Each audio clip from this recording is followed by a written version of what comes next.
In the tranquil serenity of rural America, the lives of farmers move to an ancient rhythm. The dawn cracks open over fields of golden wheat, cattle graze under open skies, and the hum of cicadas at sunset marks the end of yet another honest day of work. Out here, in the wide, whispering heartlands of Montana, nothing escapes tradition. Everything has its place.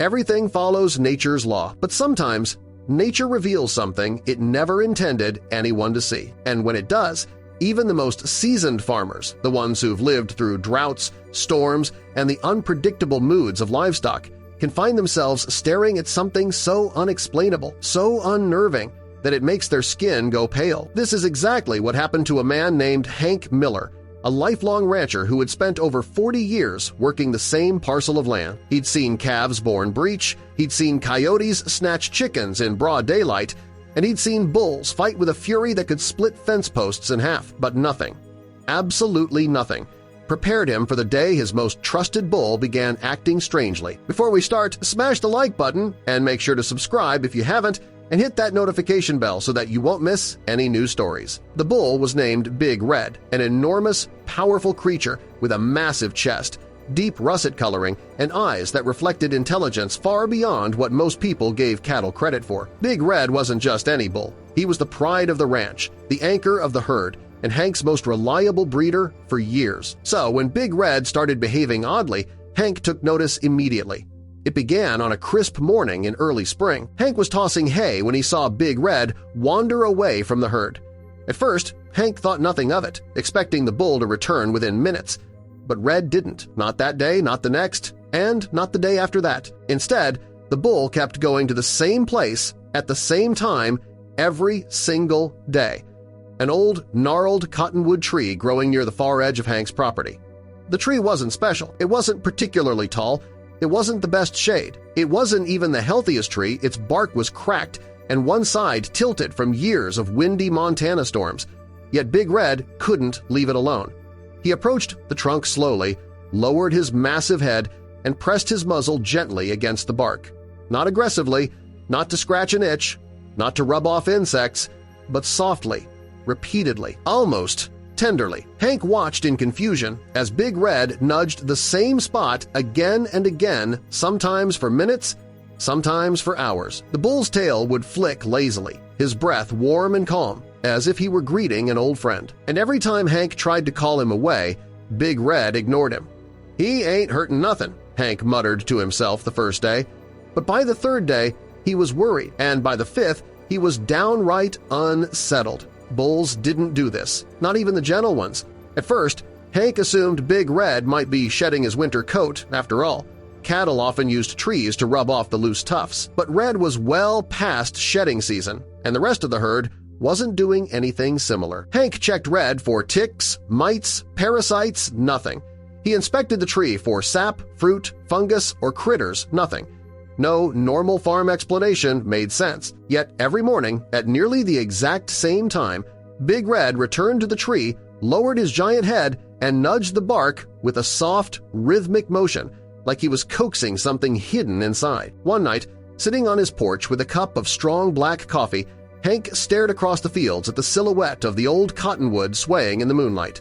"Why that tree?" he whispered. He couldn't shake the feeling that Big Red knew something he didn't, something he wasn't supposed to. And if there was one thing Hank had learned over years of ranching, it was this: animals always sense things long before humans do. So finally, Hank made up his mind. He'd dig. Not a small hole, not a poke around with a shovel kind of dig, but a full excavation. Because whatever was beneath that tree had Big Red's absolute, undivided attention, and that meant it mattered. Hank called in a small team of local contractors, men who had worked his land before, when he needed irrigation ditches dug or fence posts set deep in the ground. They arrived early the next morning with shovels, gloves, and a small backhoe. "What are we looking for, Hank?" one of the workers asked. Hank shrugged uneasily. "Not a clue, but something's drawing that bull there every day, and I want to know what." They circled the tree, examining the roots and the soil. Nothing unusual, nothing visible. But when they began digging around one side of the trunk, the tone shifted. With each scoop of dirt, the soil grew darker, more compact, unnaturally level. Something had been buried there, something deliberately placed. "Hey, boss," one worker called, "you're going to want to see this." Hank stepped over, wiping his forehead with a bandana. Buried just beneath the soil, encased in a nest of tangled tree roots, was a rectangular shape.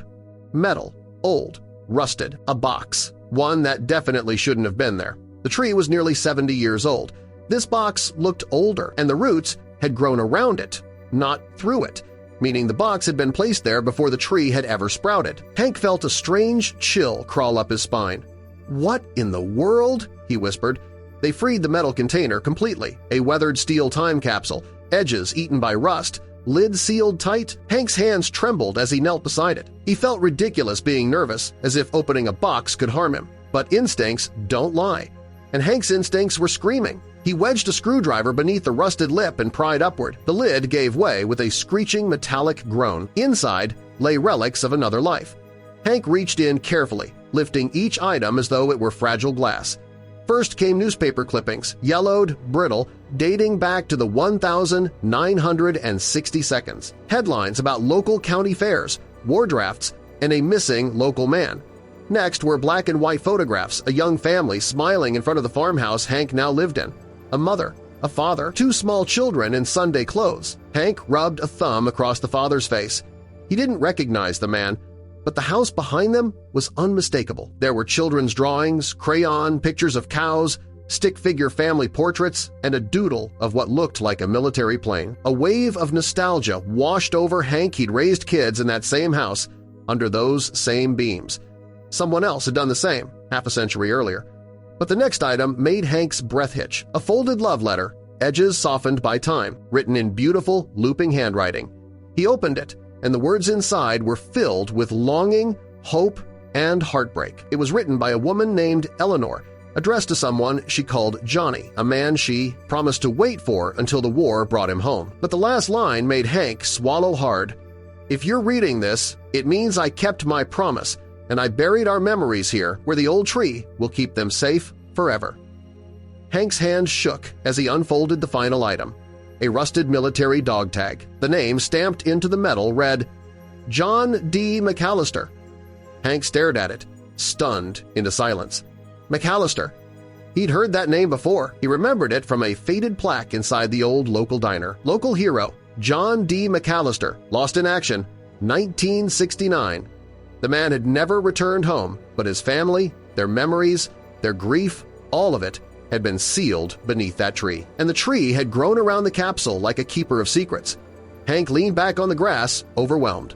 "Why, Red?" he murmured. "Why this tree? Why this spot?" He looked over his shoulder. Big Red stood a few yards away, silent, still, watching, not with fear, not with confusion, but with a strange, peaceful understanding. Hank suddenly remembered something his grandfather used to say, "Animals know the earth like we know our own heartbeat." Big Red hadn't been nudging the tree to scratch himself. He hadn't been attracted to insects or sap. He'd sensed the metal, the faint magnetic field, the shift in the soil, or maybe something even deeper. Maybe the bull wasn't sensing the object itself, but the emotion tied to it, the love, the loss, the longing preserved in that box. Big Red nudged the tree again, softly, like he was touching a memory. Hank felt goosebumps ripple down his arms. This wasn't about farming.